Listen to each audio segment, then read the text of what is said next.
नमस्कार, मी राहुल कुलकर्णी. बीरभूम जिल्हा आहे आणि याच्यानंतर बरेच सीमावर्ती जिल्हे सुरू होतात. इथून 50 किलोमीटर अंतरावरती बांगलादेशची सीमा आहे. तुम्ही मला म्हणाला ते बरोबर आहे, हिंदू मुसलमान करू नका म्हणून. आपण व्यवसाय करतो, पण आपला काही तो भाग नाही आहे. पण ती बंगाली फार चांगली शिकला तुम्ही. बंगाली आता 15 वर्ष झालं आहे. सगळ्याला बंगाली येते. सांगायला बंगाली. आता ह्या जिल्ह्याचं, ह्या निवडणुकीचं बंगालीतनं सांगा बरं मला, कसं आहे निवडणुकी. बंगालीमध्ये काय आता हाय चांगलीच आहे. बंगालीतनं सांगा महाराष्ट्रातल्या प्रेक्षकांना. हां हब्बे भालोय हब्बे लागছে हां दीदी আসবে और क्या আসবে दीदी आज भी और दीदी क्या আসবে और क्या আসবে तो बंगालीतनं हे दीदी आज भी म्हणायला लागले ते না बंगालीत. এবার এখানে দিদি আসবে, বিজেপি আগেবারও হয়েছিল, কিন্তু এবারে বিজেপি আগেবার 60-70-এর কাছাকাছি সিট পেয়েছিল। এবার কিন্তু সিট একটু বাড়বে, 100-110 সিট হয়ে যাবে। মানে এটা আমার পার্সোনালি আইডিয়া বলছি আমি, 100-110 सीट हो जावे बीजेपी। बीजेपी हाँ, बीजेपी 100-110 सीट एवढ्या वेळात तर मला सुद्धा बंगाली कळायला लागली. कारण ह्या भाषेचा उगम एकाच ठिकाणी. पण हे जे म्हणाले ते बरोबर आहे का बंगालीमध्ये काय दीदी येणार ही खरं काय नाही, पण ते बंगालीत म्हणायला लागले ते तुम्हाला येते का नाही बंगाली? येते কি বাঙালি येते হ্যাঁ হ্যাঁ ওরা যেটা বলছে সেটা ঠিকই, দিদি যেটা আসবে বলেছে সেটা ঠিকই, এবার দেখা যাক কি হয় কি না হয়। पण काय दिदीचं, आता मराठीत बोलू पण दिदीचं काय वैशिष्ट्य आहे? वैशिष्ट्य दिदीचं आता काय आहे, आता कामं चांगली आहे. कामं चांगली आहेत, भरपूर कामं चांगली आहेत. बघूया आता कसं काय सांगते ते आम्हाला ते ते गोपाळ सांगतील हो. भाऊ. आपल्याकडे बोलायचं नाही. नाही त्यांच्या काय म्हणजे दिदीचं एवढं काय वैशिष्ट्य असेल तरी तुम्ही म्हणताय भाजप थोडी सीट वाढवेल? दीदीचं वैशिष्ट्य म्हणजे इथं सर काय मराठीतच ना, हो. दीदीचं वैशिष्ट्य म्हणजे इथं सध्या काय आहे, त्यांचा जे केडर तयार आहे, आणि कार्यकर्ते. हा कार्यकर्त्यांचा केडर आणि पक्ष जो तळागाळात पोचलेला आहे, तो TMC दिदींचा पक्ष जो तळागाळात पूर्णपणे म्हणजे चांगल्या प्रकारे पोचलेला आहे. आणि भाजप अजूनही त्या पद्धतीने पोचू शकलेला नाही. आणि महत्त्वाचा डिफरन्स दिदी आणि भाजप यांच्यामध्ये महत्त्वाचा डिफरन्स असा आहे की TMC दिदीचा जो चेहरा आहे त्या चेहऱ्याच्या अपोजिट BJPकडे त्या हाईटमध्ये तसा चेहरा नाही. म्हणजे मुख्यमंत्री हा पदासाठी उमेदवार आहे. मुख्यमंत्री पण तो पदासाठी शुभेंदू अधिकारी वगैरे शुभेंदू अधिकारी चेहरा आहे, पण दिदीशी तुलना करण्यासारखा नाही. चेहरा नाही असा विषय. याशिवाय तुम्हाला दोघांना हा विचारतो, तुम्हालाही विचारतो, असू दे थोडीशी तुमची अडचण असली तरी, मुळामध्ये 15 वर्षाचं जरी सरकार आहे तर त्या सरकारबद्दल नाराजी नसते का? नाही सर, असं आहे 15 वर्ष जरी हे सरकार ते असलं तर तरी सगळ्या बाजूने या सरकारने सुविधा पण दिलेल्या त्या आहेत. आहेत. हां बरं. सुविधा पण पण दिलेल्या लोक आहेत. नाराज आहेत की नाही दिदी? लोक नाराजी त्या असतेच, पण त्या नाराजीचा फरक म्हणजे खूप मोठा होईल त्याचं काही वाटत नाही. हाच मला प्रश्न पडला आहे की एखाद्या राज्यामध्ये 15 वर्ष सरकार एखाद्याचं आहे तरी सुद्धा लोक नाराज नाही आहेत. नाराज नाही. नाही काही प्रमाणात नाराज आहेत, परंतु त्यांच्या लोकप्रिय योजना पण आहेत जशा की भरपूर. जशा की आता एकदम म्हणजे एकदम मला ते सांगितलं महिलांची कुठली तरी हा महिलांची एक म्हणजे यांच्या बऱ्याचशाच योजना अनेक आहेत. योजना. जास्त आम्ही म्हणजे संक्षिप्तमध्ये सांगू शकणार नाही, पण बऱ्याचशा यांच्या लोकप्रिय योजना पण आहेत असं. 1500 का 2000 काय हा, महिलांना? हा, हा.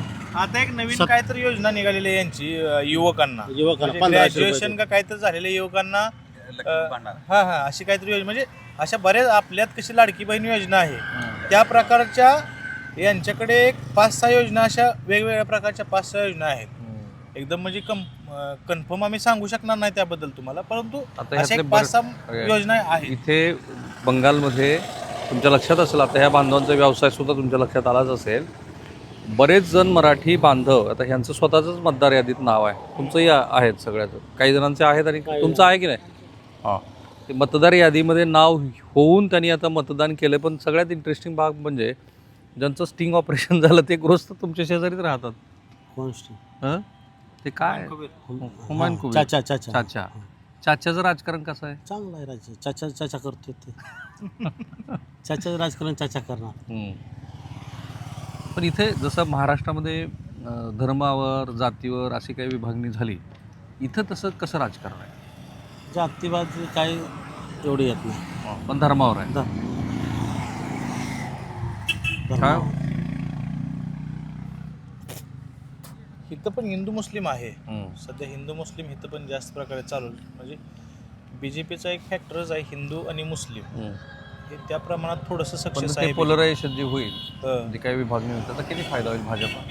भाजपाला होईल ना, ज्या सीट ज्या वाढणार आहेत, ज्या 60-70 ज्या सीट होत्या त्यावरून 100 ते 130-40 सीट ज्या वाढणार आहेत, ते एकमेव आणि एकमेव त्या पोलरायझेशन मुद्द्यावर. याच मुद्द्यावरती सीटमध्ये त्यांचं जी वाढणार आहेत याच मुद्द्यावर सीट वाढणार आहेत. पण त्याला जोडून अजून एक मुद्दा आहे, तो आहे SIRचा. SIRचा किती परिणाम झाला? एस आरचा परिणाम ते काय का मतदान केंद्रातून जवळजवळ 15% ते 20% मतदार कमी झाले. कमी झाले. त्याचा तर परिणाम नक्कीच म्हणजे 100% होणारच. पण तो भाजपला फायदा होईल का तृणमूल? भाजपला तर ही सांगण्यासारखं म्हणजे असं आहे, त्या बाबतीत नक्की काय आहे ते सांगणं थोडंसं त्या अवघडच जाणार आहे. पण एकंदरीत भाजपच्या म्हणजे सध्याला जी भाजपची जी भाषा जी चालू आहे तर त्यावरून ते असं समजते की SIRचा मुद्दा हा महत्वाचा. TMC पेक्षा भाजपवर जास्त परिणाम होतो. राईट. आणि तो नकारात्मक असण्याची दाट शक्यता हा, होती. हा, हो, हो, हो. कारण SIR मुळे आपलं नुकसान झालं हो, अशी एक हो. भावना आहे हो, साधारण. हो. हा पण गोष्ट, हे पण एक गोष्ट करेल. ओके. आणि किती जागा येतील असं वाटतं तुम्हाला तृणमूलच्या? तृणमूलच्या जागा तरी पण येतील 160 ते 70 जागा. आणि कुठल्या भागामध्ये जास्त त्यांच्या जागा आहेत? ग्रामीण भाग जो आहे हं. त्यामध्ये जास्त तृणमूल येते. बरं. आणि बीजेपीचा जो म्हणजे बीजेपीच्या ज्या जागा येणार त्या जागा जास्त करून शहरी भाग जिथं आहे त्या ठिकाणी बीजेपीच्या जागा येतील. असं होईल?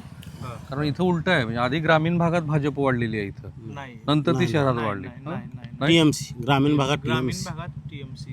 पण आता जे डाव्यांचं जे केडर होतं पक्ष कार्यकर्त्याचं, ते सगळं ह्यांच्याकडे गेलं नाही का? भाजपकडं, TMC कर. TMCकडे. डाव्यांचा जो कॅडर होता तो पूर्णपणे विस्कटलेला आहे.